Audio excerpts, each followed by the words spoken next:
are bright and shiny in my mind. You got me loving, hating, crazy indecision in my mind. Welcome to the Fall Podcast, where the focus is on deer hunting, tips, tricks, tactics, and stories from across the Midwest. And now, here is your host, Aaron Blasey. Welcome to the Fall Podcast. I am your host, Aaron Blasey, and this is episode number 27. And on the other line, I got my trusty sidekick, co-host, Justin Fabian. How you doing, man? Pretty good. I hear you're back from Ohio. I am, finally. I say finally. It wasn't even that long of a trip. I left Friday, and here it is Monday, and I'm back. 2-day gun season down there, and boy, I got my butt kicked. Yeah, I don't know if I'd say you got your butt kicked, but you were between a rock and a hard place based on what you told me. Boy, on the way home. Yeah. So, to kind of break it down, I mean, for everybody, it's a 2-day gun season that Ohio has, and you can use any muzzleloader, shotgun, or any straight-walled rifle. And I elected to take my muzzleloader. And so I went down there. It was a 2-day, and I planned on sitting all day both days and riding the hole, basically. And that's what I did. And I got in Saturday morning. I knew it was supposed to rain Saturday. Just didn't know really how much. And it rained a lot. It started raining about noon and didn't stop until, I would say, probably 7 a.m., 8 a.m. the next morning. That's how much it rained. That's a lot of rain. Sat 9.5 hours on Saturday and saw 6 deer. Saw the first one at 10 a.m. and then didn't see another deer until 10 to 5 at night. And then it like shooting light was done at like 5:30, and I just had a couple does come out. So that was a long day in the blind. But, being optimistic and everything, I knew my thoughts were, raining all day, deer are going to be hunkered down. My thoughts were Sunday was supposed to be a lot better day. Sun was supposed to be out, and, I love sunny days, colder days, but it was actually like 45. It wasn't like that cold, Yeah. And got in the blind and, ride the hole again. And I was going after 2 deer unless, another, just something, something new moved in. One deer we call meat unit, just a big 6-year-old, 8 giant brows. And then the other one is... Did you say meat unit? Meat unit. Okay. Meat unit, yeah. Right. His body is a tank, man.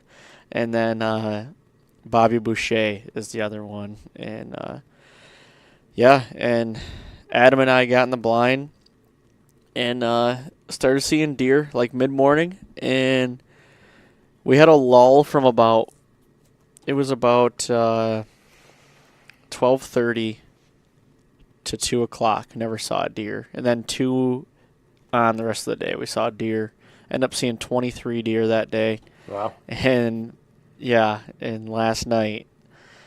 So I've got about 15 minutes of light left as far as like camera light. Shooting light is still pretty good. Like, with a gun especially, I can shoot. Right. That scope lets a lot of light in, how that goes. But even like legal shooting, it wasn't for another 15, 20 minutes. And I look at Adam, I'm like, let's do a talk to end it. Just, we always kind of do a talk right then, just in case, because, the lighting is still somewhat good and, you still get that dark feeling. So the viewer knows that the hunt's coming to an end. And, I'm like, let's do a talk, and we had some deer down. No, the deer something had spooked the deer out of the food plot, and I think it was like a coyote or something. We never saw it, but the deer just freaked out for some reason. And I told Adam, I'm like, let's do a talk and, kind of start gearing up. Keep your eyes peeled, but let's gear up to get out of here. And he's like, okay. And he looked over and he goes, holy shit, right here. In the bank's blinds, they have these. The window was closed, and they've got these basically kind of tint. But you know, in the back of like pickup trucks, like those guys, they'll get the stickers in the back of their window, and it takes up the whole window, and you only can see out. Basically, you can't see in, but it's got like a guy shooting a bow and arrow on it or something. Yep. It's got like those little hex circles in it, it's got that stuff in it. So when it gets like low light, it's really hard to see out. But he goes, "Holy shit!" right here, and I look over his shoulder, and I'm like, "Whoa!" And I just see frame, like looking right at us, 40 yards coming out of the trees, and I'm like, "Shooter," like from the frame, and I didn't get to identify the deer yet. Just knew it looked like meat unit at the moment, like just his frame just said, and I'm like, it's the deer's on his side of the blind, so we had to do as Uncle Ted would call it, the backstrap ballet. So we're like in the blind, and I'm trying to get the gun and open up the window where this deer doesn't see us, and Adam's trying to stand up and move the camera around. And I open the window, I put my gun out, and right when I put my gun on him, because my plan was I wasn't even going to put the binos on him. My plan was to put the gun on him because I didn't know how long the deer was going to stand there. And I was going to, he's at 40 yards, and I was going to make an assumption from there, like who it is, first of all. Second of all, how old he is, and then go from there. Put my gun on him, and I said, "Shit." And he goes, "What?" I said, "I can't shoot him." He goes, "Are you serious?" And I said, "No, I can't shoot him. It's Sneaky Junior." And he goes, "Are you kidding me?" And it's literally the only deer on the farm that we cannot shoot. The only deer. And he is 140 to 145 inch 12 point, and he's a 3-year-old. The biggest deer I've ever had in front of me that I had to pass up. And I'm like, oh my gosh. And I'm like, I'm trying to refer back because Chris and Lee had an encounter with this deer. They said they had an encounter with this deer earlier in bow season, but they said he was broke off. Like G2s were broke off and everything. And I'm like, that deer is not broke at all. Like, who is this? But I'm like, gosh, it looks like Sneaky. So for everybody listening, last year Chris, he was hunting that deer, Big Sneaky. Well, this is his son. Identical to him. Just a little smaller, but literally the frame, he's got the splits like Sneaky did. Identical. And he's the only deer off limits. And I'm like I'm going through my phone. This deer's standing there, and I'm like, I'm going through my phone because I know I got pictures in there of Sneaky Junior on there. I'm trying to find the pictures. It's getting darker, and Adam's still filming. He's at like 16,000 ISO, which really isn't that big a deal with the A7S2s. But I'm like, "You still got light?" He goes, "Yeah." And I'm like, and I picked the binos up, and I'm like, regardless, I said, I can't shoot the deer. He's 3. And my goal and my rule to myself out of state is it's got to be a 4-year-old. In Michigan, I'm shooting for a 3-year-old. Like, that's the standard I set myself at. But I'm like, oh my Lanta. Yeah. And he sits there for like 5 minutes just chewing his cud, and he's eating and literally just turns around and walks off. And that was it. That was the end of it. And I'm like, oh, and I'm like, I cannot believe I just let that deer walk, No, it's crazy. I know how you feel. Like, it's not something you expect to have to do, especially when it's the only one. But that's old, I don't know, what the heck's the guy's name? If it can go wrong, it will go wrong. Oh, yeah. Newton? Yeah, Newton. Not Newton. Yeah, Newton's law. law. Yeah, he's like, if it can go, yep. Everything that can go wrong will go wrong. Right. And that's the only thing. That's the only thing that could have gone wrong for you. And honestly, I did not expect to see that deer there. He has not really been on that side of the farm. He was earlier, like in Velvet, not in my particular. I mean, he was in the vicinity, but not like on those cameras or on that food plot. And I'm like, he was the last deer I expected to see, and I'm like, damn it, what do you do? But when we're trying to do a management plan and stick to those rules, like, you got to. That's just one thing you have to do. And you film that it, deer. and That you deer. file it. Yeah, exactly. And honestly, when somebody kills them next year on the farm, it'll make it all the better because that deer, it has potential. If he does what his dad did, I mean, Big Sneaky was like, he was pushing 170 as a 4-year-old, Yeah. last year. So if he does what his dad did, I mean, look out. He'll be a stud. So, and we've been pouring the rack 1 to him down there. We've got 2 Banks feeders out, 600-pound Banks feeders with Thrive pellet from rack 1 out there, and they're gonna get the nutrition he's gonna get the nutrition he needs, and hopefully he just blows right up, man. Yeah, and who knows? It could be you that gets another shot at him. That'd be sweet. You never know. Yeah, and that's just building that story, And honestly, if I go back, so this summer I went down to the farm and was putting feeders out and putting stands up and everything, and the corn was only about knee high when I was down there. So one night I went, snuck in the beans, or snuck in the corn and sat in the corn, and he was the second buck that walked out. So I filmed him in velvet too. So I've got velvet footage of him and everything. So the story's building, and that's all you can ask for, So it sucks. I mean, he'd have been my biggest deer for sure, and let him walk. Yeah, it happened for a reason. You never know. Yep. But, yeah. So that was in Ohio, and you said you caught up with Bryant and the guys at the new ABB office. How'd that go? Yeah. So went down there Friday to Ohio and got there in time to shoot my gun, and it was dark. I mean, but we had planned to go to America's Best Bowstrings, is not far from we were hunting, and I got a hold of Bryant, and he's the marketing manager over there, and decided to go over there Friday night, and Adam and I went over there, and actually Adam, he kind of took your spot on this one. you couldn't get on it. So Adam, he jumped in, and he was taking some pictures while we were doing it, but he also chimed in a couple times. But yeah, we sat with Bryant and Tim from America's Best, and honestly, I learned a lot from strings and what makes a good string, and how to actually take care of your string. It kind of was an eye opener in a way. And I'm pretty excited to let everybody listen to this podcast because it was really cool. They took us through the headquarters there. That's a new really office, cool. Right? It's a brand new headquarters? Yeah. Yeah. Brand new. They were moving in like that day that we came down, like all last week they were moving in, and they got, where they blank all the strings and everything and serve them and make them, and they took us through the whole process, and what was really crazy to me, how a lot of people say, it takes about 100 shots for your string to kind of work your string in. Yep. Tim was telling me, well, they were both telling me, but Tim was like, basically, let's say you have a string on your bow, one of our strings, America's Best Bowstring, on your bow, and you take it to the pro shop, or if you're doing it yourself.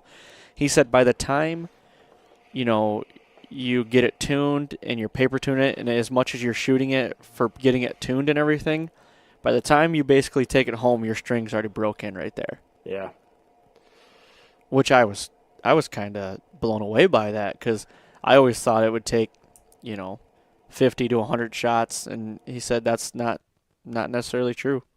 Yeah, I'll tell you, I know ABB's been a partner of Midwest Whitetail now for a few years. They got involved together before I got hired, but coming in, and I bought a brand new bow this year. I bought a new RX1, and obviously I set it up with an ABB string. Like I had nothing to compare it to. I couldn't compare shooting my stock string to the ABB string, but I know enough about shooting. I'm not a bow tech by any means, but I shoot enough I know that it takes, a good 6 months typically to break in a string on a brand new bow. But when I switched to the ABB string, like I didn't have to twist my peep sight around, like the serving, the cables, everything, it came in a complete set. And I was just, like I said, I couldn't compare it to the way the bow shot before the new string, but I was really impressed with the way that it just shot perfect. I didn't have to adjust my peep sight. I didn't have to, take any twists out of it, nothing. I took it to the bow shop, I had it put on, and like you said, in the time it took me to adjust my sight, going from one string to another, like it was fine. It was like nothing else changed. Yeah. But I will say, like the back wall, like on my draw, it seemed a little bit tighter, a little more solid.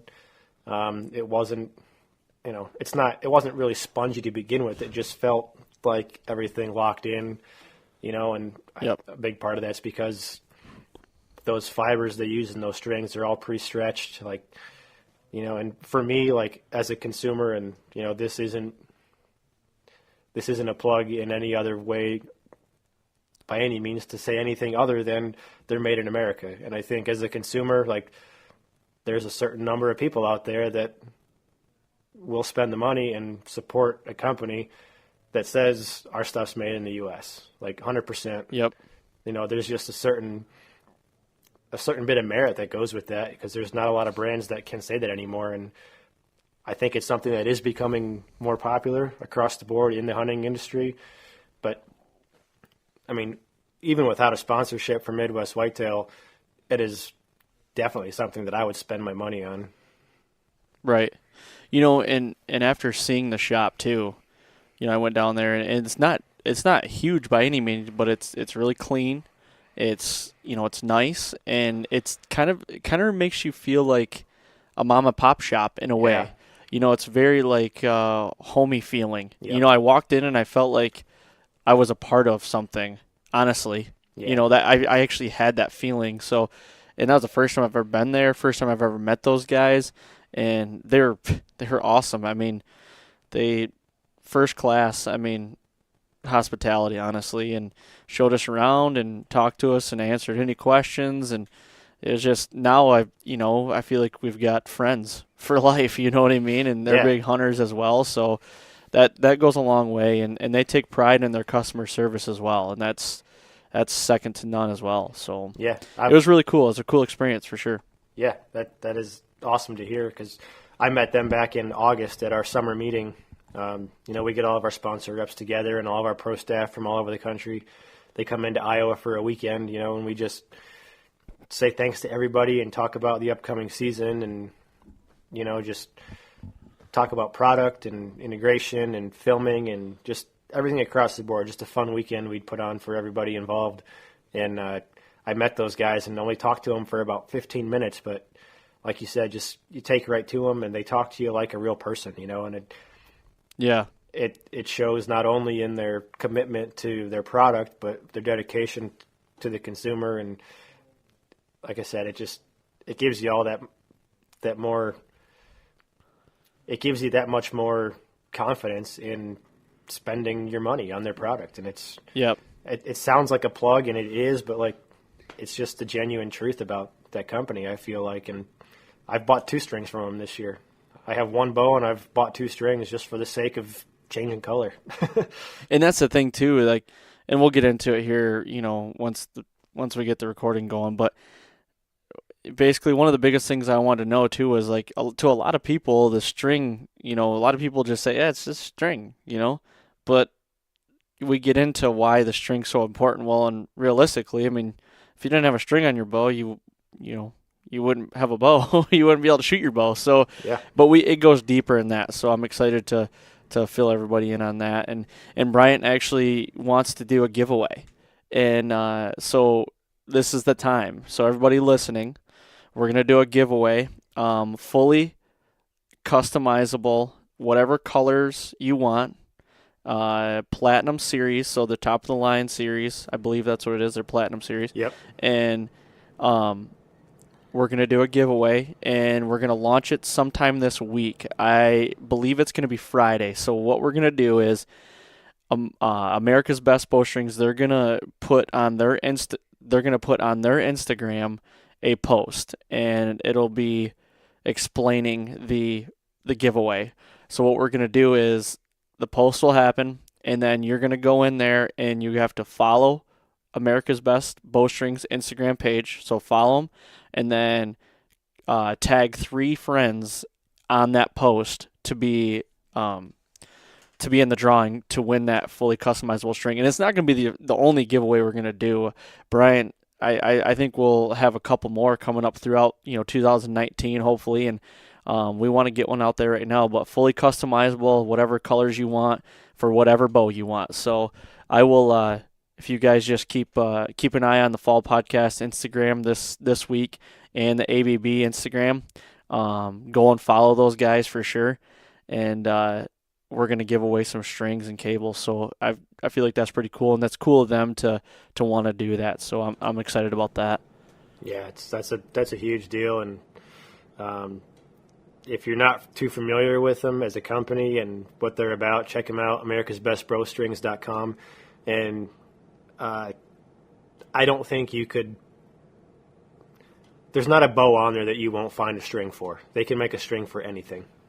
Yeah, so anything crossbow, compound bow, trad bow, they make it all. They do a good job customizing. Like I just got a new one made, solid orange color. I'm a sucker for orange, and I got black serving. So yep. I can't wait to get it on my bow and start shooting it for sure. Yeah. Well, good deal. I think we've probably been blabbering a while now, and everybody wants to shut it off. So yeah, I'm gonna kick this over to the interview I had with Bryant and Tim, and we'll call her a night, man. All right, sounds good. We are down here in Walnut Creek, Ohio, right now, and I am at America's Best Bowstring headquarters. I've got Bryant and Tim on with me today, and Adam. First time Adam's in here. He's down here filming me for the weekend, and we decided to come in here and do a podcast with these guys. How are you guys doing? Very good. How about yourself, man? Doing good. Good. I'm hoping the weather holds off this weekend for us. I don't think it's going to. I think it's going to rain like crazy tomorrow, but got a gun in the hands for 2 days, and we're going to sit all day and see what happens. That's all you can do. It can be problematic with the weather, but if you're not out there, you can't get them. Exactly. At least it's not going to be freezing bitter cold. Right. Yeah, well, we will have a heater. We're going to be in a blind. So. We are going to be in a blind, Wrap your sandwiches So in tin foil. the conditions are perfect. Then. Yep. It's sunny and 75 in there. Yeah. Well, let's start off a little bit about you guys. Tell us about yourself and what you do at ABB and how long you've been here. So, Bryant, let's start with you. My name is Bryant Lyon, and I am the marketing manager here at America's Best Bowstrings. I also deal with sales. So I've been here for, like I said, it's going to be about 2 years now. Okay. And it's kind of just doing different things, but I started out in sales when I started out here, just basically answering, taking orders off of dealers, helping out in customer service. Mm-hmm. But since then, it's just kind of worked its way into working into a marketing role, which is something I've been very excited to learn about. I would never admit to being the most experienced guy, but I'm learning as I go, and it's something that I really love doing here. Cool. So you were born and raised here in Ohio, right? Yes, I was about 25 minutes. I grew up in Stroudsburg, Ohio here. We call it Strauss Vegas. So, okay. yeah. I've never got to experience it, so maybe I should if it's Right. Strauss Yeah, Vegas. it's the biggest little city you'll ever go into. Tim, how about yourself? I'm Tim Hostetler. I've been here pretty much ever since the place has started. I'm now the national sales manager. Okay. Talk on the phone, customer service, take orders. Pretty much, I'm just below Jerry. Yeah. So Okay. he makes the decisions on everything, runs it by us, and I don't really know a whole lot of what else I do. which It's all just like I wear all the hats sometimes. Yep. So it's hard to describe everything. Yeah. Just You're on the phone a lot during the day and talking to dealers and I'm doing orders. nonstop. Yeah. Yep. So for ABB, what is the history? Like, when did it start and where did it start? Basically, was it right here in Walnut Creek? I believe that it was just up in the next town over in Berlin here, and it was our owner. Tim had mentioned Jerry. Jerry Mullet is our owner and CEO. He basically was a competitive shooter, and one thing that he really wanted to do was be able to come up with a custom bowstring that could give you that extra edge in competition. I mean, that's competition, it can build a lot of things and it can birth a lot of things. And with that, I mean, it's kind of where our bowstring started. That was back in 2006. We've been doing this now for almost 13 years. Okay. He's still the guy he knows exactly what he's doing, and he's got all these ideas for what we're doing with bowstrings, and it's not just resting on our laurels. So he's kind of our fearless leader when it comes to bowstrings and technology. Very cool. Man never stops, really. No, it's just constantly going. Constantly Black going. coffee and just keeps it going. Nothing You see wrong a with cup black of coffee, coffee. cup of coffee in his hand at all times, and Yep. and it's phones or papers or bowstrings, you name it, he's Yeah. on it. There's nothing wrong with coffee. I know Adam and I and another guy at the office, we were sitting up in the bullpen and we drink coffee constantly all day, and it's you feel like you could jump to your vehicle when the day's over.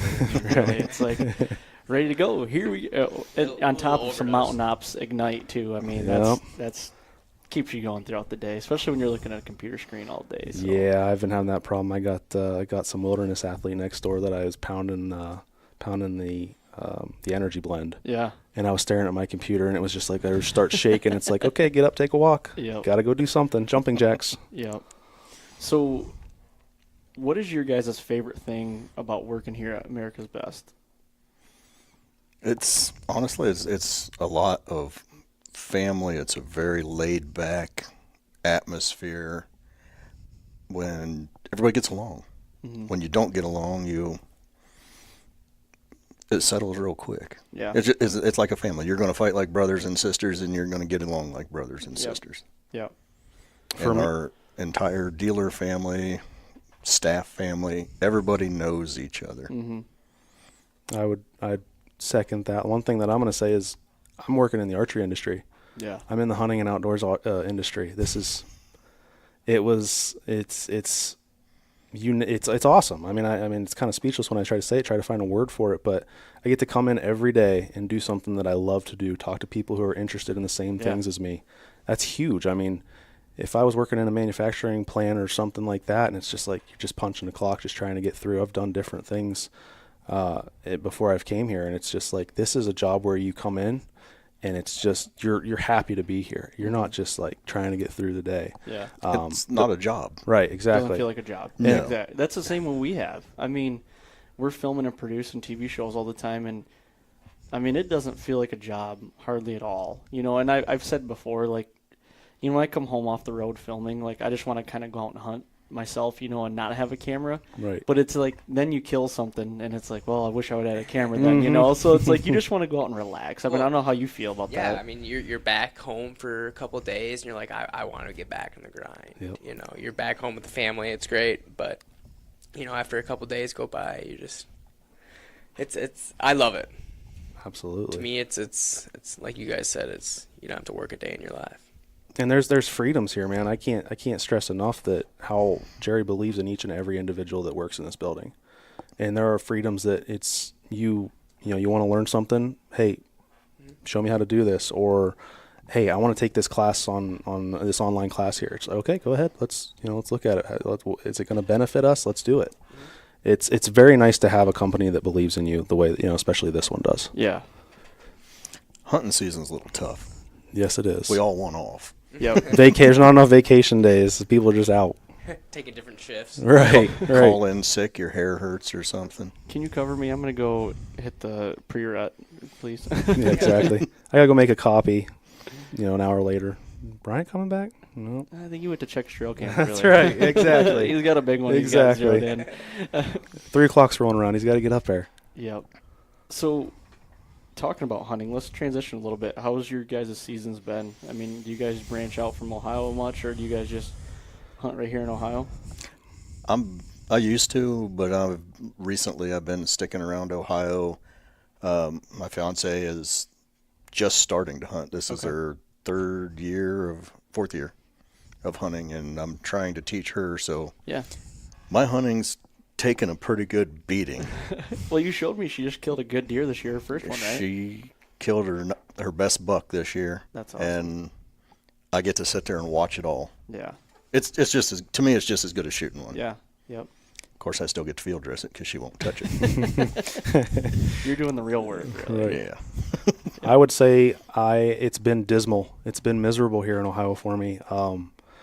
I have I think it's been 4 or 5 consecutive hunts. I have not seen a thing, and you would think you're in the wrong place. Trail cameras are telling me otherwise. I'm still hopeful. I'll move spot to spot. We got a couple different stands that are set up, but it's been dismal to say the least, which has been depressing. The last deer I've seen was probably at the beginning of November. Really? Very, very big stud 8 come out chasing some bucks, chasing a doe, and I got him he was about 70 yards out in a CRP. You try that grunt, he sticks his head up, sticks his chest out, he's thinking about it. Doe goes off the other way. I see a white flag. Up the tree line he goes. I don't like that. I'm going to sit all day for the next 2 days, and you're really not helping any excitement. I know. I got to get the optimism going, man. I'm sorry. You're going to be in a blind. It's going to be raining. They're going to be moving. You got it. Well, too, blind life's great. I mean, we've been grinding all year, and I would be lying to you if I said we weren't going to take the iPad with us, and there's a lot of college football on tomorrow. We're going to be streaming that, and college basketball, big Michigan fans. I know we're in Buckeye country. Yeah, so. watch it. As long as you don't say anything, I'm not going to say anything. I can't believe I'm going to say Ohio State. Usually it's just Ohio, but the Ohio State University. So, no, that's cool though. I've had a pretty good year. I mean, I've been explaining on the podcast. I've had a good year in the fact of I've put myself in some good opportunities and been lucky enough to get close to some good deer in Michigan. Now, it was my mistakes that I didn't, capitalize on those. So, we won't get into those because everybody's heard them. So, but Adams, he's kind of the same way. He actually did get an opportunity at wasn't your first state land buck this year in Illinois? So I used to work for Whitetail Properties. That was a couple months ago. I got a job with Rival Wild, and I had maybe 3 days of leeway from when my wife moved to Michigan, found a house, moved all of her stuff in. I had 3 days to move the rest of the stuff. Well, of course, those 3 days I'm going to hunt. Right, exactly, exactly. Being Get an out. Illinois resident at the time, knowing that I'm going to become a Michigan resident, and the out-of-state license is a little heavy. Yeah. A little heavy. We didn't want to pay that. But so anyways, I hunted it pretty hard, and my buddy Sean Ferendorf, he works for Whitetail Properties now. I mean, we put some heavy time into scouting, all year round. And, being in state land, you get discouraged. It's state land. Other guys are hunting your deer. Absolutely. Well, in the state land, it was only bow only, and it was resident only, right? Yep. So huge. Yeah, it's huge. 2,200 acres. Used to be a cattle farm, so you got a lot of CRP. You got a lot of egg on the farm. So apparently for this particular farm, the farmer has to leave at least 2 acres on the farm all the time. So you find that real quick, and so do the deer. And but we try to go in to where there's not a lot of pressure, right. And there are some areas where guys aren't going in. And I was able to get an opportunity on a really good mature buck and old buck.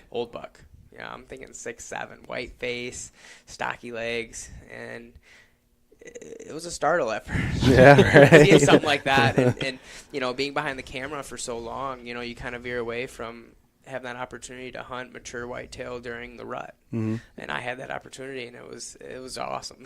Good deal, man. That's awesome. We talked about it today too. Like you even made the comment to me on the drive up here is that, we kind of forget how it feels to have like a mature deer in front of you because we film mature deer in front of us, but you get in this sense like when you're filming it, I like to call it blackout mode. You get like what you have to do. And there's not many times that you look out of the LCD when you have an encounter. This year, Casey and I encountered the biggest whitetail I've ever been in the presence of, pushing 200-inch deer at 28 yards. And, I mean, he's right there, and it's just like one of those times. It was the first time I've ever filmed and, like, felt like I came out of the blackout mode for a second. I just had to look at this deer and just take it in for a hot second, and we were discussing down here. It was like, he goes, I just don't know what it feels like to have a mature deer in front of me, and I'm like, well, hopefully tomorrow we'll have one. You're going to be behind the camera, but I mean. Even think about it, I get nervous. Right. Even like to this day, like I go out on my back 80 and I see a doe, and if I know I'm going to shoot that doe, I get the shakes. I get the shakes. It's normal, yeah, man. If you lose that, start exactly. skydiving. It's the excitement, Get rid of man. all your stuff. It's exciting. It doesn't matter. It's I'll get excited if I hear a twig snap or you got that, that 5-pound squirrel just rolling through the woods, man. I'm excited. It's just like get the bow. I'm ready to go. Yeah. It's what it is. It's all about, as we're excited when we get out there. It's so quiet. You hear that first thing or you see that deer. You're like, here we go. This is it. And honestly, I haven't hunted much this year. I think I've set actually with a weapon in my hand probably 12 times, somewhere around there. I'd have to look at my journal and go back and see, but tomorrow almost feels like opening day again for me. Like, I'm excited. I got the butterflies. I'm like, even though it's supposed to rain, but I'm like, I'm just happy to get there and got the gun now. And the bow is nice, but let's get the gun out. And you guys got to watch too, because waterfowl opens back up in the second stage tomorrow morning. So that's you'll be having all that shooting going on probably too up in the area. I mean, maybe close to where you're at. Bring them to us. Yep. Yeah. Right. Start shooting the sections and just Exactly. have everything come to us. Yeah. I like that. We'll feed you. Yep. Well, let's get back to ABB here for a little bit. What do you guys offer in strings? I know you offer a variety of different crossbow and compound bowstrings and recurve, right? Yes. Yeah. So let's start with the compound. What kind of strings, can people expect to get out of ABB, and what do you offer? Right now, we have 4 series lines for our compound and crossbow. Starting at the very top, our high performance string. That's our platinum series. It is gaining speed, is becoming very popular amongst our especially our retail base. Okay. That string you find on a lot of obsession bows right out of the factory. Some of the PSEs, but we had right there at the platinum is the one that's the high end. That's your high performer. That's the one that if you got that high performance flagship bow, that's probably the direction we'll lead you in. Under that, we have our premium, which is our original string series. That's the string that started it all. That's a bow hunter string right there. Okay. It's probably I would probably say that it is our most popular amongst our dealer network. It's just a great value, and it's a serious string, especially for bow hunters. I mean, not going to see too much as far as competitive archery guys using the premium. I don't think they might, but There's more using the premium than we know, but there's more and more coming into the platinum. Yeah, The platinum's platinum just gaining was designed speed for that. Exactly. Yeah. So the difference between a premium and platinum, what is the differences in the string then? Can you explain those? What used to be was the material. Okay. Platinum was made out of a 452X BCY fiber, and then premium was made out of just a BCYX fiber. BCY has since phased out BCYX material. So we kind of came into the conundrum of, okay, what are we going to do here? How are we going to do this? What we came up with was basically our premium is going to be made out of a 452X fiber. But the biggest thing, and I stress this, is that platinum goes through a couple extensive exclusive in-house processes that we put that string through, which is why you'll see a little bit more on that. And it's the same material, but it goes through those processes that premium's not. We put a little extra time and effort into those ones. Yeah. It's really like what we were talking about out on the shop floor earlier, how you got your shot-in string. Mm-hmm. You're buying a brand new string that's shot in. It's ready to go out of the package. And you were explaining earlier, too, how, there were some myths out there. Adam had brought up one about how he's heard, it takes about 100 shots or so to get your string shot in, like what you were saying. Tell me a little more about that, like when it comes off the press. When you take your platinum strings, even the premiums are very well attested. They're built, they go through the process of it's just almost like a break-in period. Yeah. So when you put that on your bow, by the time you're done drawing back and making sure your peep's lined up where you want it, you're pretty much done. When you're in the tuning stages. When you're putting your bow together. Yeah. The one thing we take a lot of pride in, and our dealers will tell you this, is that they know that they can pull those strings right out of the package, and they can put them on a bow with very little twisting, or untwisting that they have to do for tuning. Some of them's even realized on certain bows the shortcuts. They know on these bows you do this, this, and this, and when you release it out of the press, it's all but done. Okay. Most dealers have told us it's cut their time from an hour plus down to 15 minutes. Wow. And the bow is set up, done, ready to go. Really? And they don't see that customer back for string issues. And in this industry, time is money, especially for dealers. I mean, if they got to take time to constantly retune or send something back and get it redone, it's costing them, which and therefore it's going to cost us. So it's very important that we take the steps necessary here on the production floor to go through everything, make sure that it is ready to go, and cut that time for these dealers. It's very important for us. And the hunter. The hunter don't want to have to worry about it. Exactly. A lot more guys are doing their own stuff too. So it's just one of those things. You put it on, and some people can be a little skeptical to start with. But like I say, this string was designed to be a target string for shooters going around the world.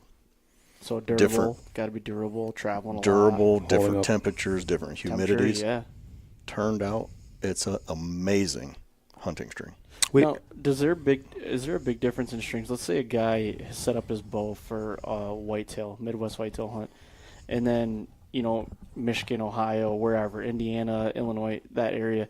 Let's say he's going to go on an elk hunt. Does the elevation at all affect anything in a string or how it's built, or is there any issues? Have you heard of any guys have any issues with that? That's actually a good question. We got some guys that are out in Arizona that hunt 100-degree weather all the time, and we got guys that are going.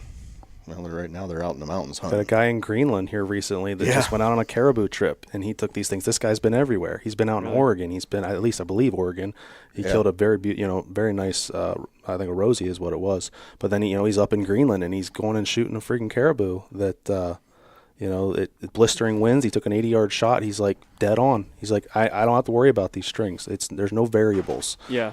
So I couldn't even move when it's that cold. I just lay down and die.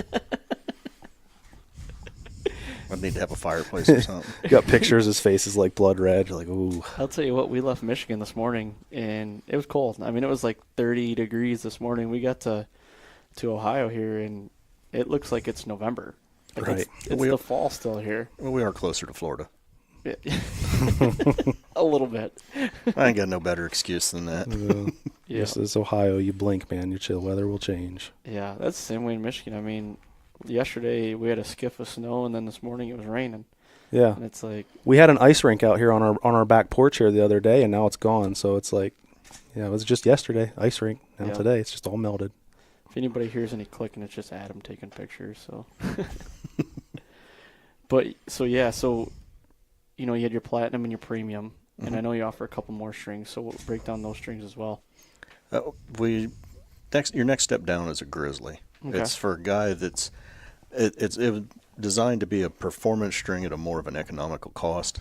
Doesn't go through nearly the process, but still very durable string. It's actually made with 8125 material. Okay. So it's a good material. Don't have quite as much process in it. So there can be a little bit of shoot-in time, but even talking to the dealers that use a lot of them, and matter of fact, up in Canada, they're huge. A bunch of them. Really? Huge. Why is that, do you think? It's a bow. Again, it's a bow hunter string, and it's durable. It's very durable, and those guys up there are in all kinds of different bush and brush up there, So they love, and you get into price point, and a lot of guys up there love the price point. Yeah. It puts them out there for a decent price, and they've told us. I think they've even talked to you and told them we don't have problems with them. Okay. They love the Grizzlies up there in Canada. It's either the Grizzlies or the Platinums. Okay. Right. And then after the Grizzlies, we got a very economical string. It's a Rhino. It's made with D97. Very similar to what comes on a lot of bows, except they're built the right way. They are built with some pre-stretch. And they're a string that if a guy don't want to put a lot of money, or he's got an older bow, you got an 8-9-year-old bow, it's still a good bow. It'll still kill deer. But he don't want to put the $160 set of strings on. He can go with a set of Rhinos. And as long as he's taking care of them, he's going to shoot these things for a couple of years. Yeah. And if he decides he's really wanting to start shooting, he can upgrade. He can keep going up and up and up. But the Rhino is just a really good string for a lot of crossbows. Yeah, crossbows is huge on the Rhino line, and it kind of kind of put an emphasis too on the Rhino is it's the entry level custom bowstring. Yeah. A lot of people, it's just cookie cutter bowstring, and our Rhino is that entry level to get you onto a custom bowstring, kind of give you that little bit more. It's like this is what a good bowstring should do for you.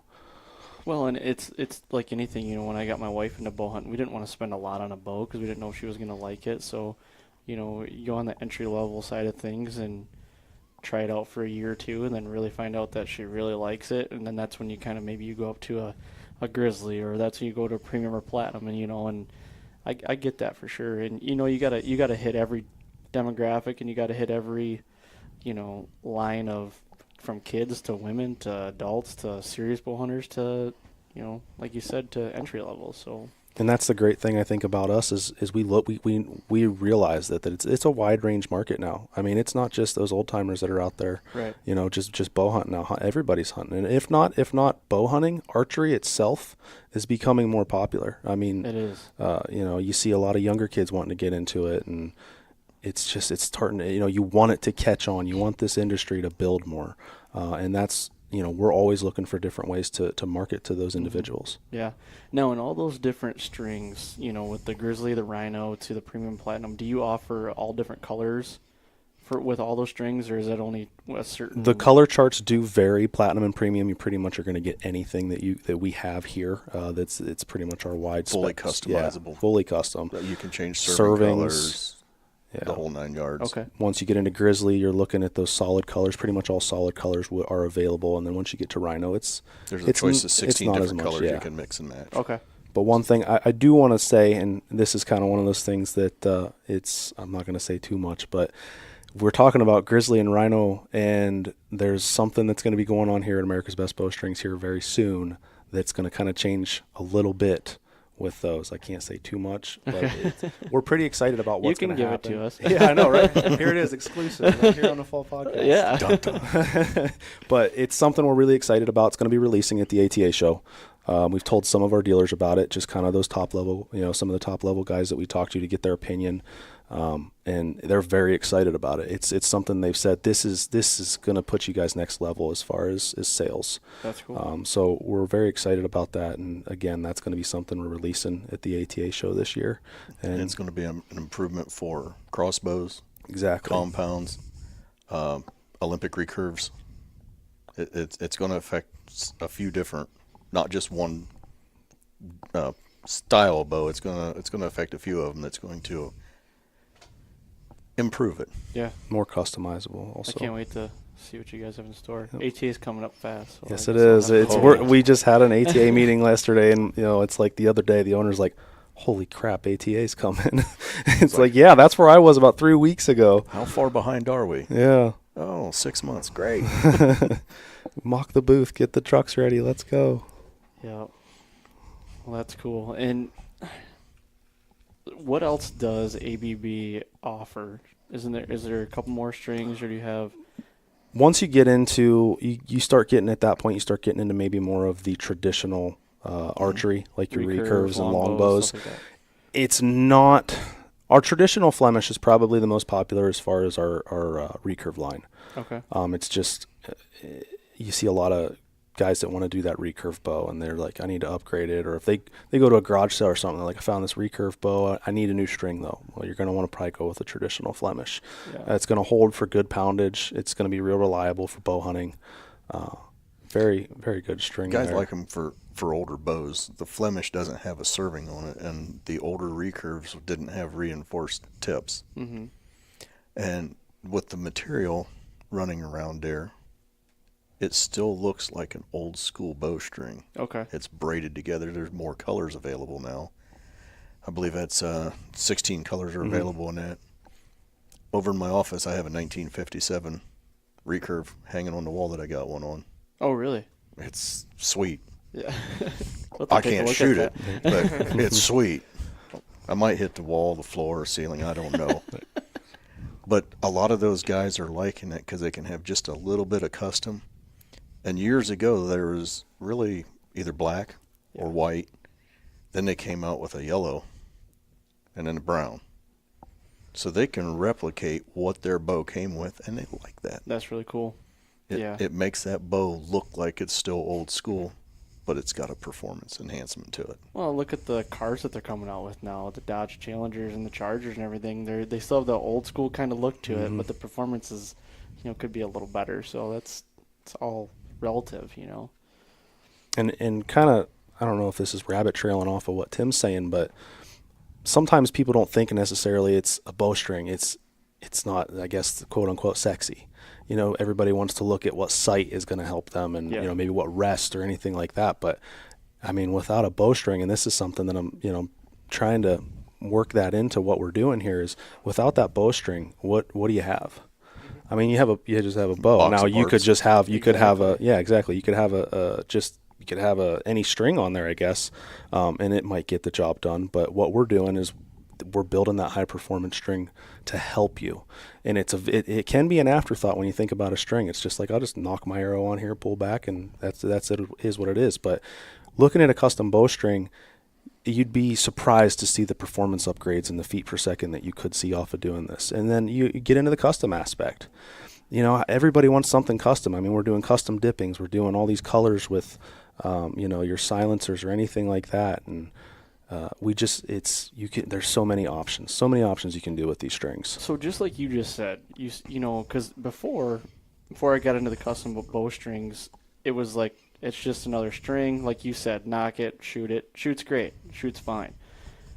What are the differences you're going to see in a custom bowstring, from ABB to just a string that comes on your bow? Like, what is some differences? It's actually, you can relate it to a car. You're going to buy a Ferrari. You're going to put the cheapest tires you can put on it.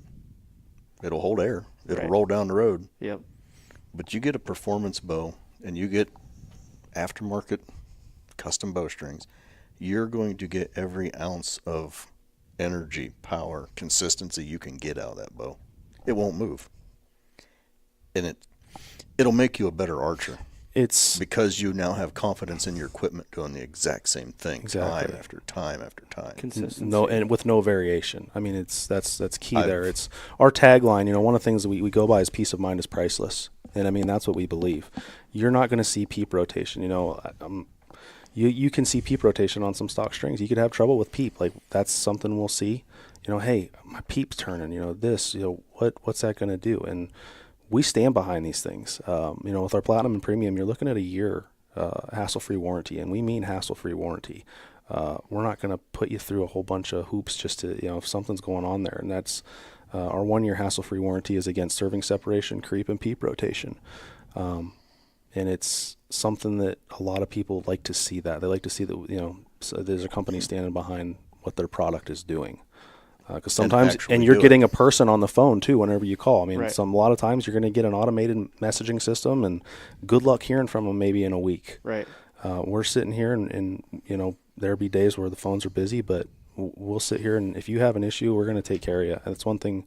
Again, that's another thing. If you add on to it, that we're very proud of here is our customer service. I think I'm just going to say it. I think our customer service is second to none.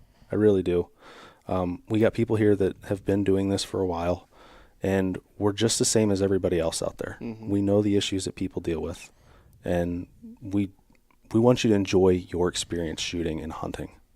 And that's that's a big deal I'm part of. Like, I like customer service, good customer service. I mean, the product, I shouldn't say could be subpar, but like customer service goes a long way, I guess, in relationships. And you want to be able to call, like you said, and get a human over there. You don't want to get an automated message that says, we'll get back to you soon. Mm-hmm. You want a warm human in that seat, knowing what the heck they're talking about. And that goes a long way, and especially knowing the product, too. I mean, because a lot of times I was calling, I can't remember who I was calling the other day. It was a customer service line for a hunting product. I want to say it was a trail cam or something like that. And I called, and I got a woman. And not to say that a woman can't do or tell me what I need to know in my trail cam, but she did. She knew it, like, from back to front, front to back, whatever, A to Z. She knew it all, and I'm like, wow, like, not might sound like a sexist, but I'm not. I'm not saying that. I'm just like that shows a lot, because that means that they're invested in every employee they have, not just men or women or whoever. they're invested and they want to learn this product. And it's kind of a fresh breath of fresh air to hear a woman be able to talk like that. It's like, oh, it's kind of cool, Right. So, They're as much passionate with their product as you are with theirs. I mean, exactly. It's huge, and to have that, it's Right. It's a bonus. So if I sounded sexist, I'm sorry. I really didn't. I don't think so. I think it was just maybe the surprise of, wow, like it's sometimes you get to call people and they're like, well, I don't know. Let me ask so-and-so. Yeah. And that's happened to me. Like I have to refer to Tim on a lot of things because I mean, I can learn so much, but I don't know everything, and I'm never going to admit that. But I can bounce something off of Tim and Something old. I'll tell you what, for about this? the most part, he's kind of like an encyclopedia as far as a lot of things. I mean, I can bounce something off of him, and if he doesn't know it right off the top of his head, he can probably find it within an hour. Well, experience goes a long way, and he said he's been here since the beginning. So, I mean, you said you were blanking strings in your house, weren't you? When it originally started, I was blanking the strings in my basement and bringing them to Jerry. It was a 2-man operation. So when you mean blanking strings, explain that for everybody out there. The blank is at the initial start of the string before it's twisted or served. It's got the blank and the end loops. So it's just a raw piece of material brought to a size that's done on a formula. So when it's twisted and stretched and then served, it comes out to a finished length of what it needs to be. So I was doing the initial part of that. In your basement?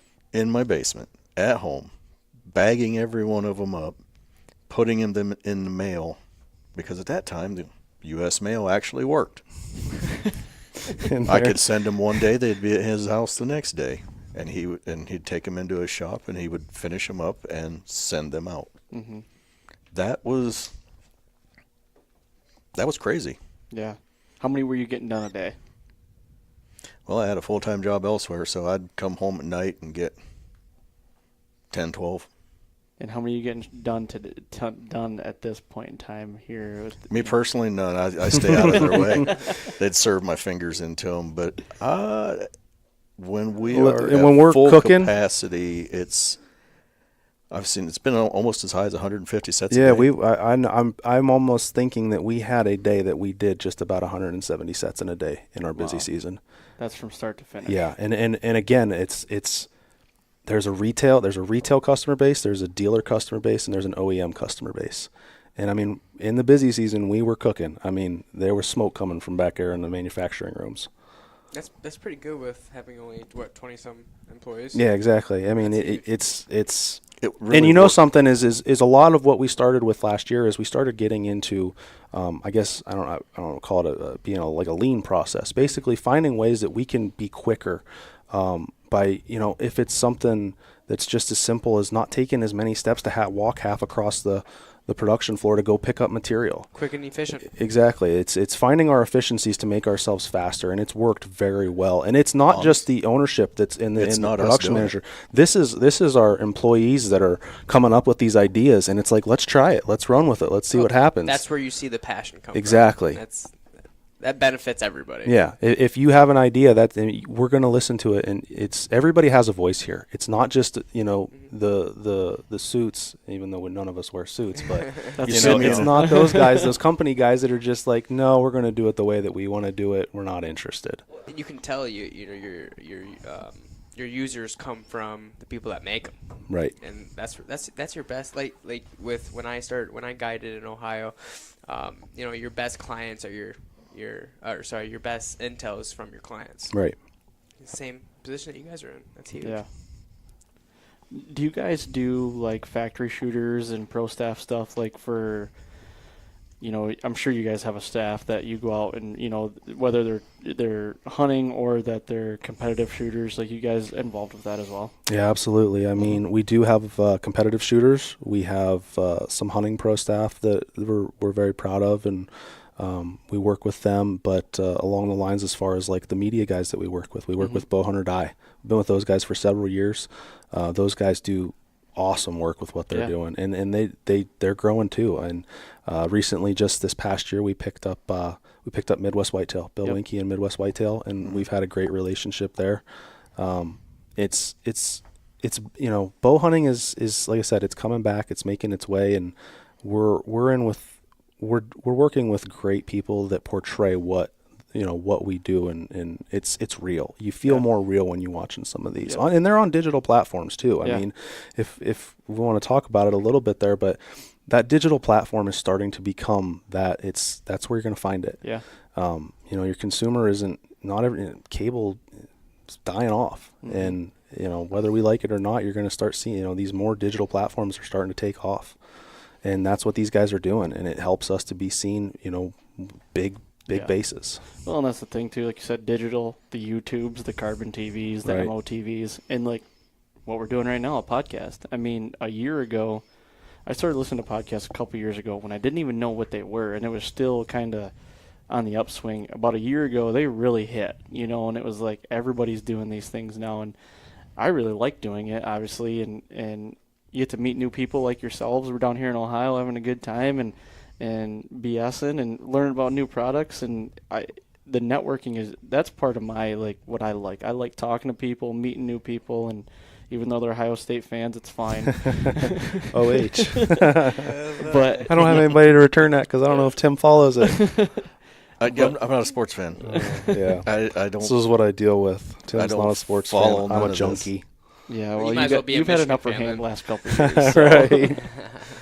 But yeah, that's why I like doing it, and it's a day and age that's, I think the digital thing is really, it's not like spiked yet, but it's getting there. It's like a slow. It's making its uphill. way. Yeah, it really is, and I mean you've already could see it in the DVDs. Like not a lot of people doing DVDs anymore. You won't find them. and yeah, you can't, and I don't even know if you can find a DVD player. They're kind of Right. they're kind of my old house. news to me. I don't even. I need DVD player. I've got a daughter with a lot of Barbie movies There and you stuff, go. man. It's on a TV and the DVD player rolls. Yeah, I got my John Wayne movies. there you go. The Duke. Got to watch the Duke. Yeah, we've got a contractor that does work for us. His name's John Wayne Bosley. We call him the Duke, and he gets a kick out of it. So it's cool. You were talking about the staff and stuff earlier. Yeah. We've actually expanded out into a dealer staff too. Mm-hmm. Oh, okay. We have our dealer help. Some shop shooters, basically. Yeah, we have them help pick some of that. They know who they want at their shop, and we'll help support them too. Yeah. We've what else have we done? Right now, I mean, the big thing as far as if we're talking staff is, I mean, let's face it, social media is a giant and juggernaut right now for what we're doing, and all it takes is one image to sell thousands of products. Right. So for this year, one thing we wanted to really stress to our staff is content. I mean, Content's it's what we want to see, and we want input. Mm-hmm. We try to get as much input as possible off of staff, and they're very important to what we do. Mm-hmm. I mean, we can sit here as much as we want and try to take as many pictures and whatnot as we can, but those are the people that are out there that are shooting the strings. They're using the product. We use the product also, but we're sitting here for the most part. We're behind the desks, and these people are out there. I mean, we have guys like example. I mean, Jared Bloomgren is out. He's out there all the time. It seems like out west, I get pictures all the time, constantly. Yeah, and these guys that can go out and actually do that stuff on a more often basis. It helps me as the marketing manager so much to have that content. Yeah, definitely. If you're getting that positive feedback too from guys that are using your string in different conditions, weather, when you got all these different variables coming, getting that content, I can tell that. And Greg Bocash, this is an example of what, he was a customer. He was a customer a year ago. And he would send me pictures and he'd send our owner, Jerry, he'd send him emails and just say, these things are so awesome. He's like, check out, this is a hunt that I just did. And he'd send the trophy photos, and we put him on staff. We're like, this guy's got to be on staff. We don't need his resume's right here in the photos. Right. And it's, we take care of people that are out there, and it's, reviews. You get a review, you want to talk to, we'll go talk to somebody. If you put in a review, we want to have as much interaction with our customer base as we possibly can. Yeah. Well, I got a couple questions on some strings and some things that I was wondering about. So, first of all, the speed balls, or whatever, what do you call them? Speed knocks? Speed knocks, sure. Yep. There you go. I've always known them speed balls. They're all different ways. What do those do? I mean, do they help on speed? And, what do they do, and how do they help a string perform better? They're actually, certain bows do. Some bows don't need them, but it stops the string from oscillating. Okay. So you can take them off, and you'll notice a real strange harmonics in your hand. You might not notice a speed drop. It might be 2 feet a second.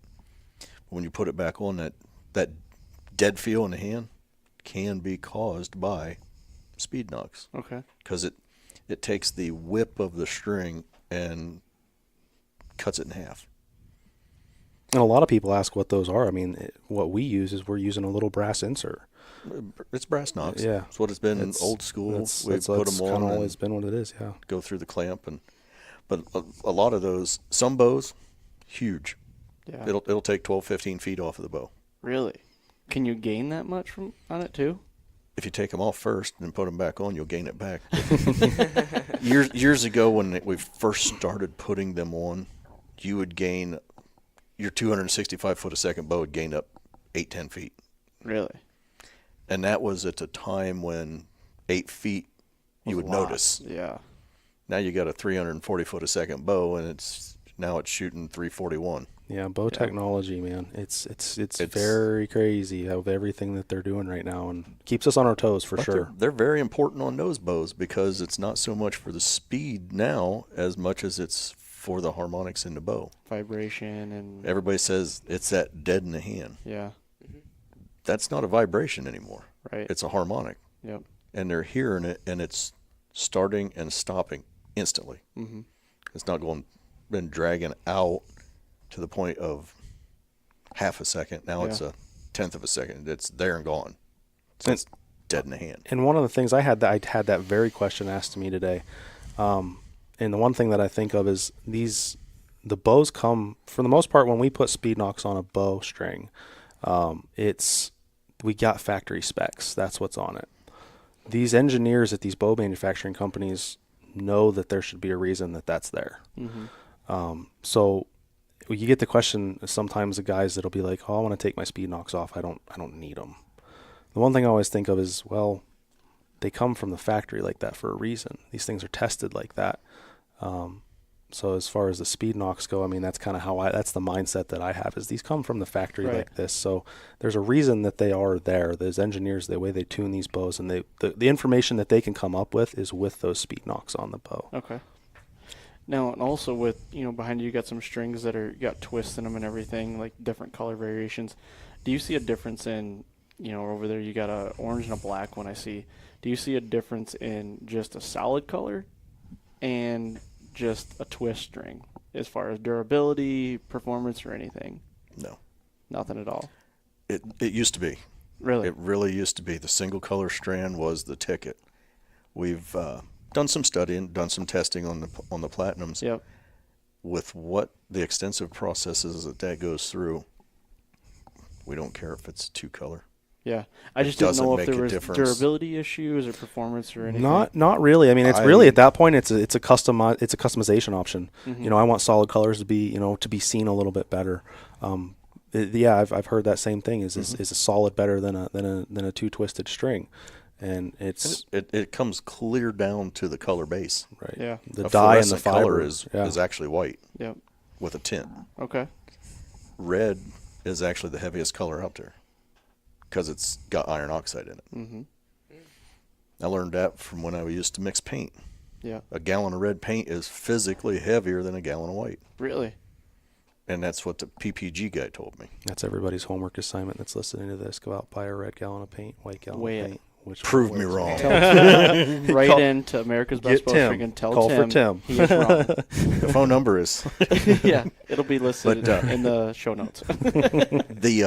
It used to be a problem. Different colors could cause you different issues, but since we've started with a few new processes that we've designed in the last year to help eliminate that, actually with the last couple of years, it's not a problem anymore. Mm-hmm. We first started the platinums, it was available in solid only. We're no different than anybody else. You don't know any different. Yeah. So you make that better. Right. What's the next step? I want to do it in 2 colors. Mm-hmm. And it did take a process change to get it. Now we're doing 3 colors. Really? We'll do a tricolored bowstring. We'll do tricolor. We'll do pinstripe. Not any further past that. Yeah, did not it once yet. and I see it. just for a test, and it's very hard to make it look right if you try. These for it. strands Really? are incredibly tiny. I'm sure, some people may have seen like a cut strand. I mean, they are tiny.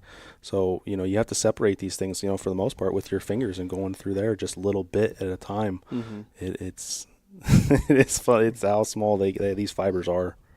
You'll know who's in a good mood or who's in a bad mood on whoever gets a tricolor string and is struggling with it. Really? Yeah, they'll come and question you. Question your sanity. Right. Call Tim. Yep.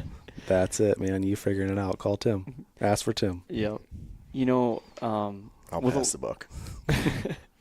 With a lot of things out there, like, Adam and I deal with it a lot too with, production gear and everything, and it evolves so much. You master one camera, and then like a month later a new one comes out. Mm-hmm. So in the bowstring realm, how is the progression? Is it so much like, I don't know, you maybe not mastering one thing and another thing comes out, or are you always trying new things, or how much is there really? Can you It's Mm-hmm. reinvent slower. the wheel? It is a matter of R&D, and in what, everything is a baseline fiber. It's a base fiber that we start with. And then from that, we can mess with different ways to manufacture and build.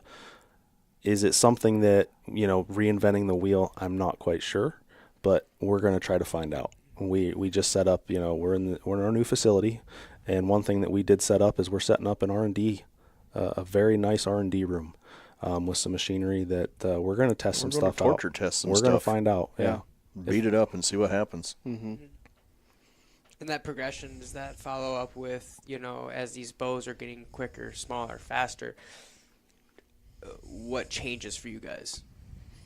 Because that is the thing, the shorter axle bows. I mean, people are getting into 28 inches, 26 inches. I mean, does that change at all for you guys?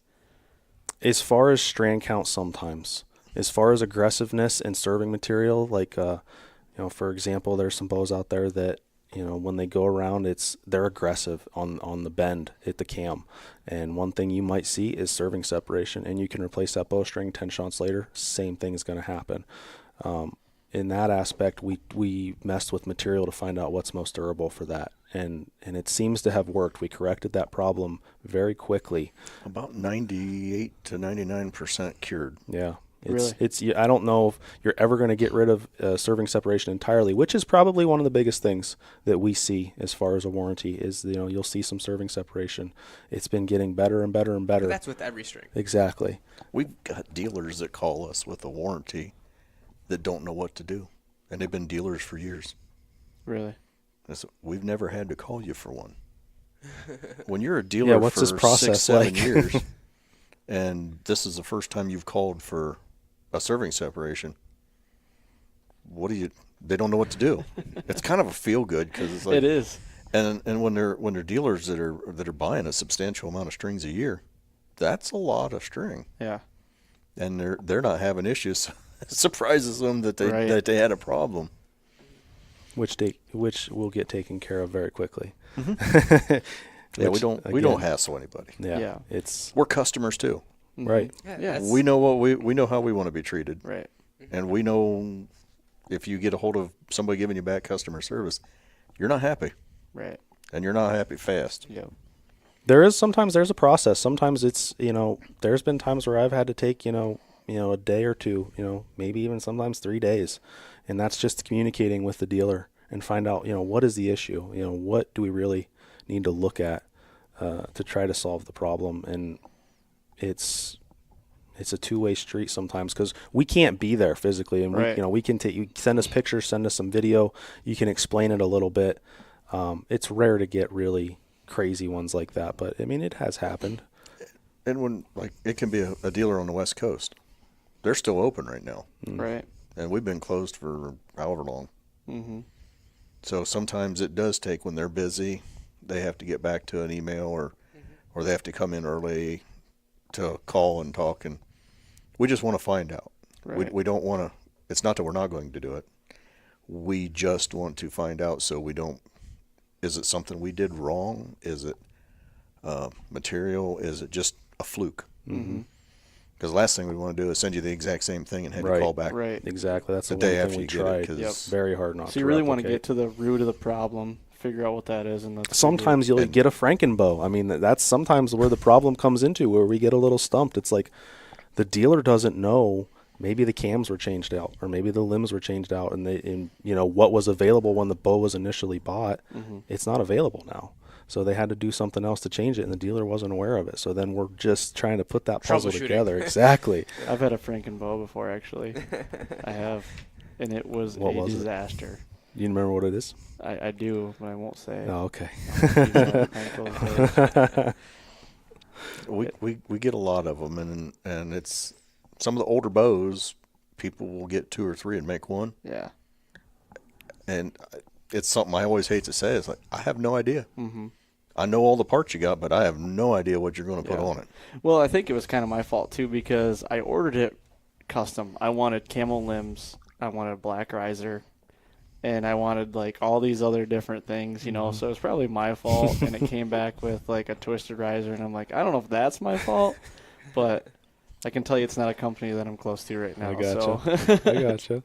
But it was back in the day. It was a while ago, and it was a disaster. We couldn't figure out what the issues were, and finally it was like we had to break the whole bow down and figure it out, and finally figured it out with some sort of twisted riser, and so. Me trying to do all the customizing and wanting that. And, Led to a headache. yep. It's just a bow. I don't care what color it is. Yep. We were talking out there in the shop earlier about you guys are really quick on your strings as far as like, you have a program with your VIP program. It's your very important. Our very important Pro Shop program, Pro which Shop, is yep. that program, basically, I mean, it made our summer. Mm-hmm. It was something that we went into knowing that we were going to be able to do this, and it was it was talked about for a while, and then released it with the ATA show and tried it out with our dealers. Try this out. We're going to take carry on this, and what that VIP program is basically for signing on. You're going to see you sign on to a sales level commitment, but the most important thing about that is a guaranteed 2-day lead time on the strings. Which doesn't seem like much when it's slow. Most people, when it's slow season, you're not that worried about getting your stuff. But whenever it's June, July, August, and you are, oh man, I got to get strings replaced, and then you got all these customers come in here that are, that same thing is, I need my strings replaced.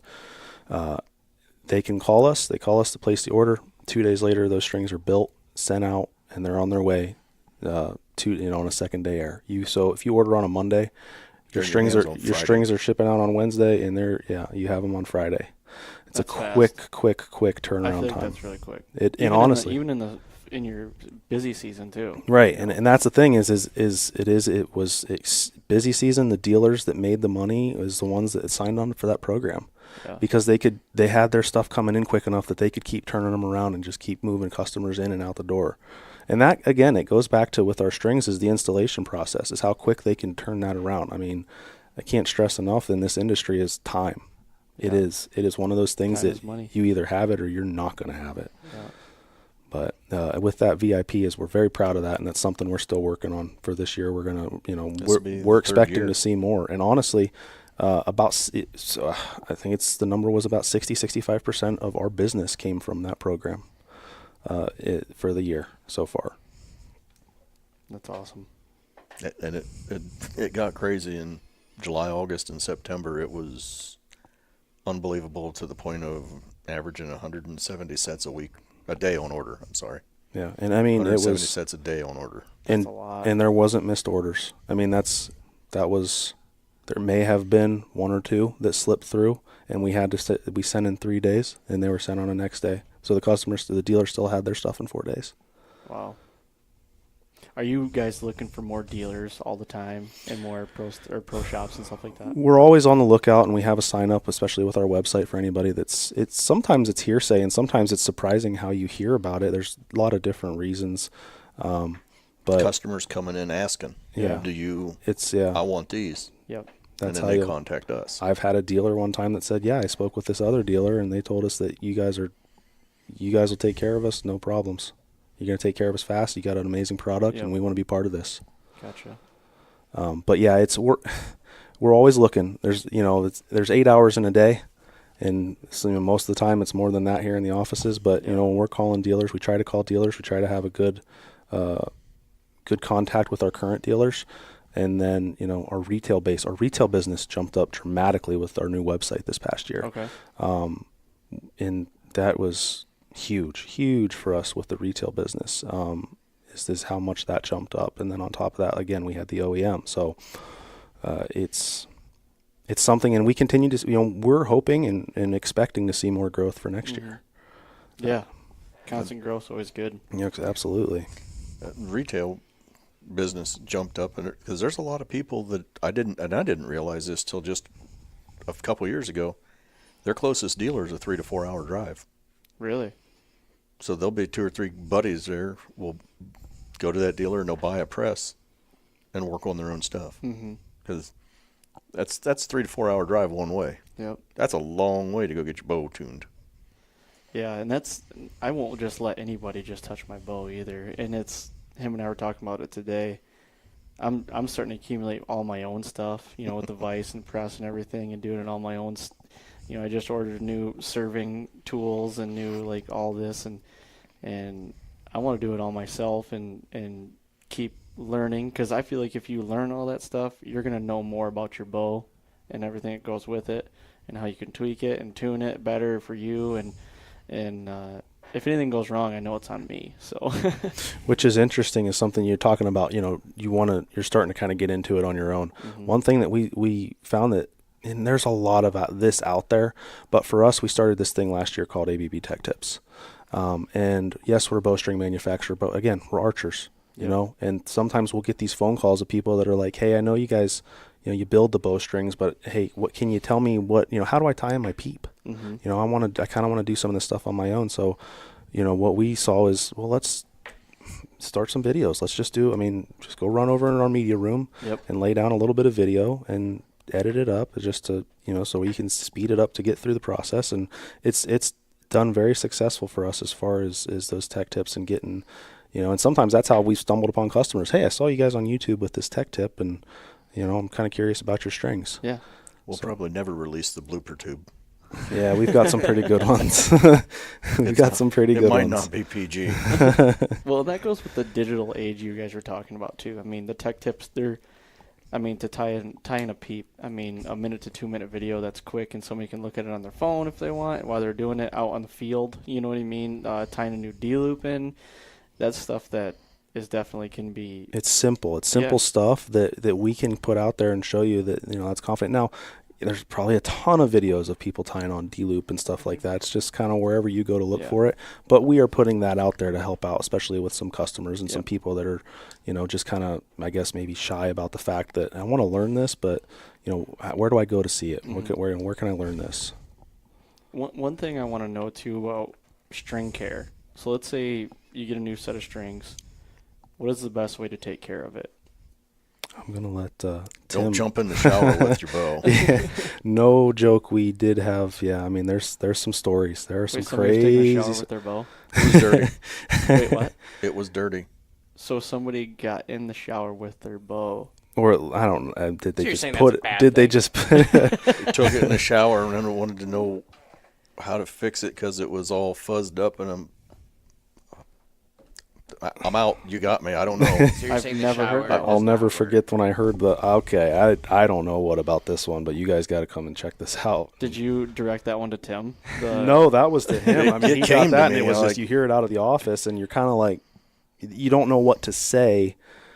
But again, that just goes back to not, maybe not everybody knows how they should be taking that care of this stuff, and that's where us as a company, the education aspect of it, we know there is a, just kind of let people in on it. There's no secrets here. We want to tell everybody what's going on, even if it doesn't have to do with a bowstring necessarily, but something as simple as the maintenance of it. Don't do this. That is that is bad. You know, like a bow can be a scary thing. Like when I first started, I mean, it's like I feel like if I touch the wrong thing, it's like it's not gonna shoot right. You know, I didn't have at the time didn't have the knowledge. You're right. It's scary. It's just like, you know, being a kid and you're holding a shotgun for one of the first times. You're like, well, you know, what's this going to be?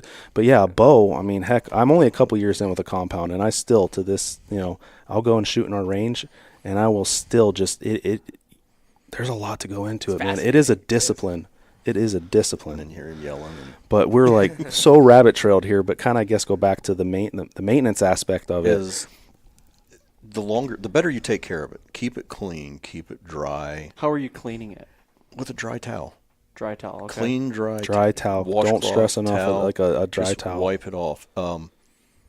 Is there a way to wipe it off? Like you're not going against the grain. You know. Wipe it off. Like take your shirt and wrap it around it, and just lightly. Don't scrub. Yeah, it. don't go in there with like an SOS pad and go to town on that. You know, but yeah. But and when you keep it clean, because if it's got dust on it and you put a little bit of wax on it, and you want to use a good high quality wax, something silicone based, and just keep it lightly lubricated. But if there's dirt in there, you're just driving dirt in, and you're making compound that's like sandpaper. Yeah, and every time you pull that back, it's grinding on it, and could over time wear on it, and it's very much like a cast iron skillet.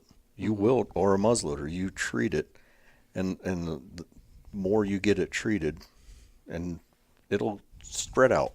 Your treatments will be further and further apart as long as you keep it clean, take care of it. There's guys that can get lots of life out of their string, and it's going to depend on how you shoot it. Yeah. If you shoot 100 shots a day, you're going to wear your string out. There's nothing going to stop it. It's a wearable item. So, like Adam was saying, he's like the the lipstick guy that puts all the gobs just on his string. Do you need gobs of it, or do you just take a hint of it? No. Now, with the high quality stuff, it's like the consistency of a thick Vaseline. Mm-hmm. The heat of your fingers will almost melt it. So just a little bit, and just you're giving it the wet look.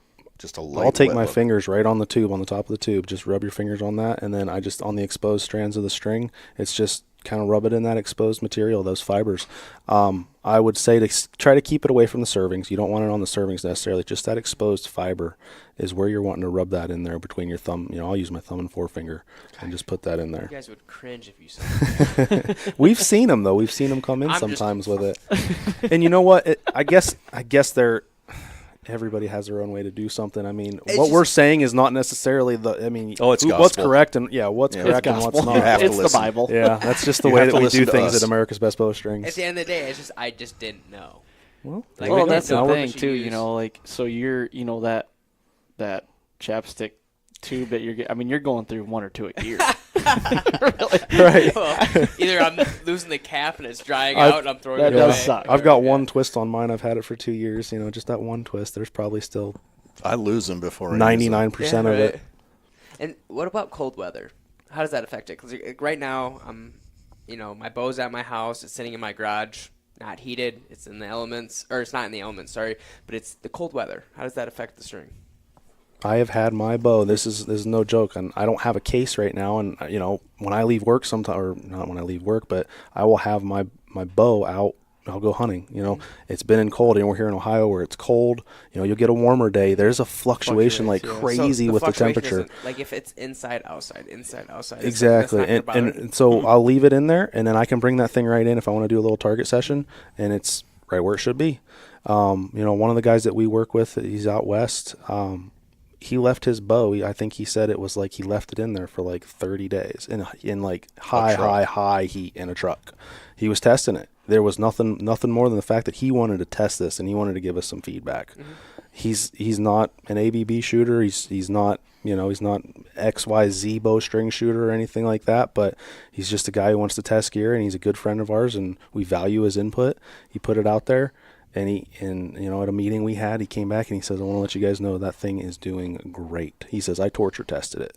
Yeah, we cringed when we heard it. Yeah, we were kind of like, "Oh, what's this? What did you do? And what's what's the verdict?" Yeah, that's a big point, because you hear a lot of guys, bow manufacturers, say, "Don't leave your bow in the vehicle on hot days in the case or anything." What did he say about that? Does with anything with limbs or anything cracking, anything moving at all? Did he say anything? He didn't have any trouble with his. Yeah. I'm always a little skeptical Yeah. because if it's a hot day, if it's 90 degrees, it's even hotter in the vehicle. Is it going to delaminate the glue?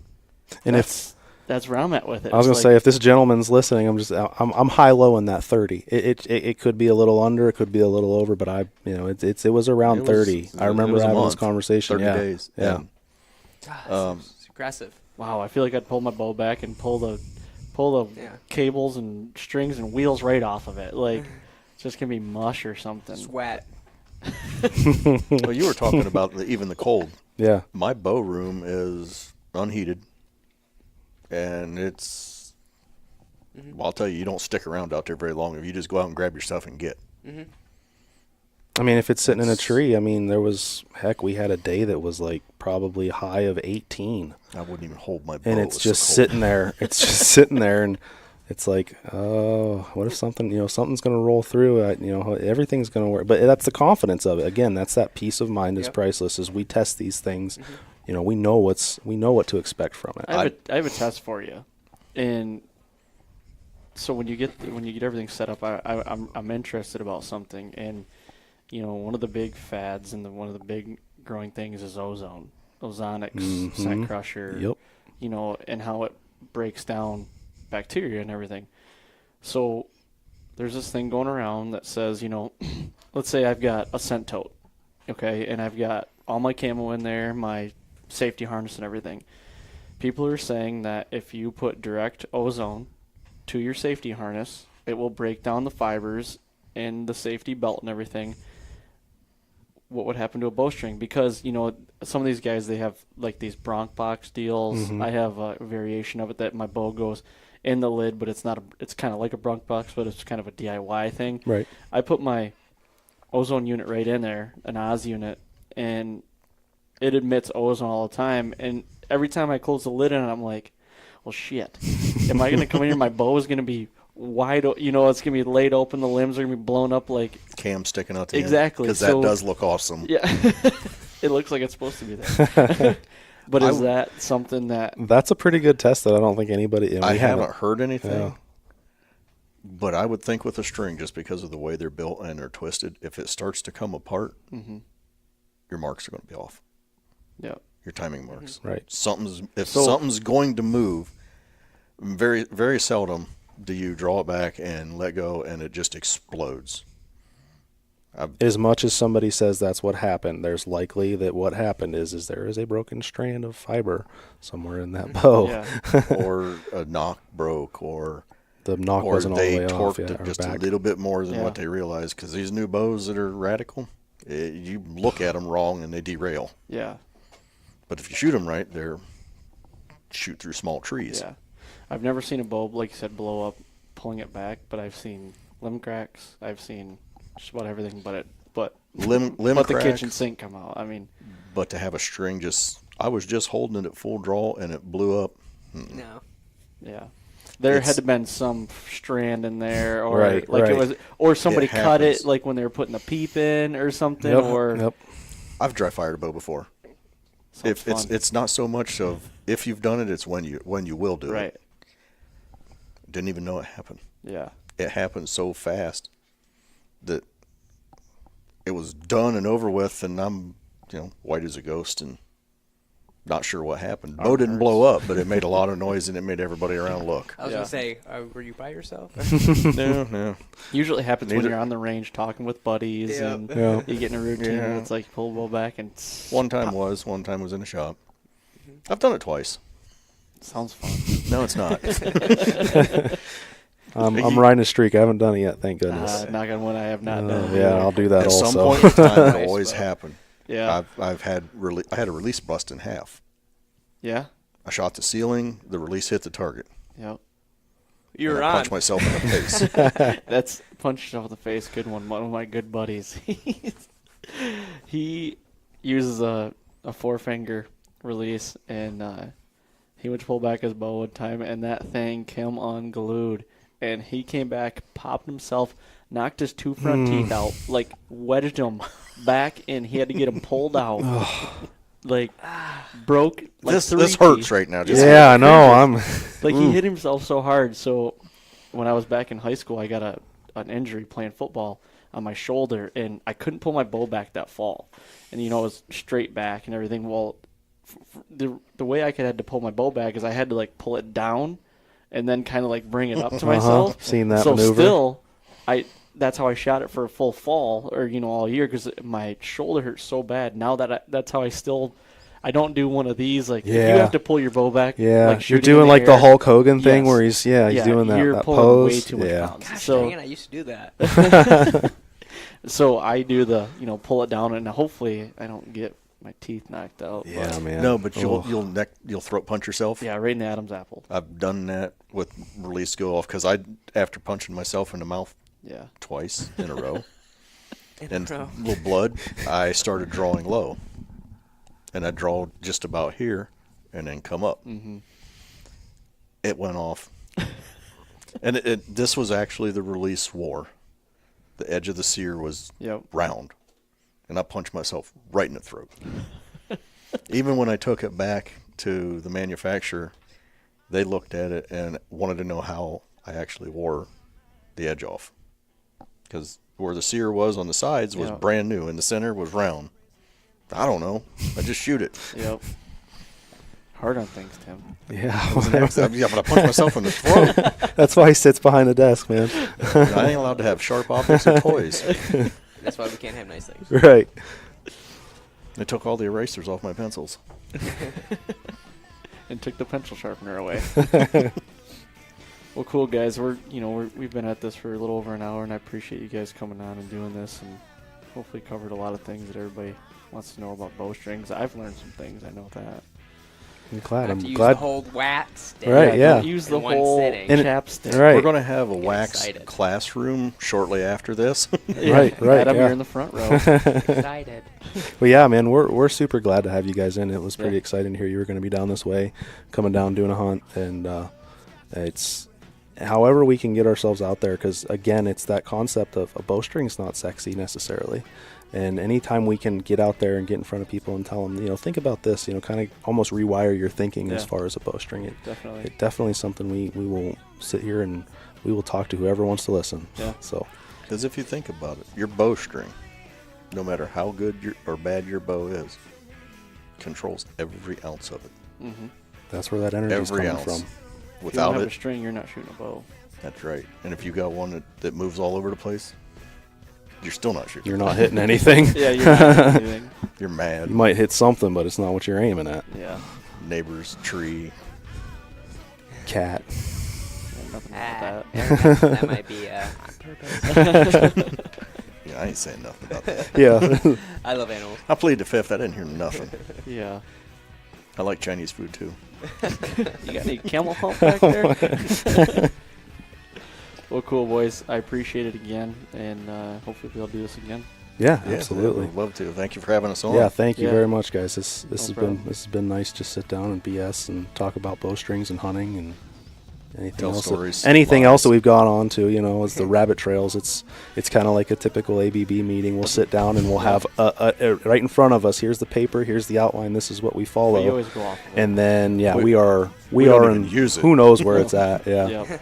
So it's Again, like, why do we even do these papers? I Right. don't understand that. That's where But the again, passion comes from. yeah, exactly. Yeah. That's where the fun of it comes from. Again, we talk about it's fun.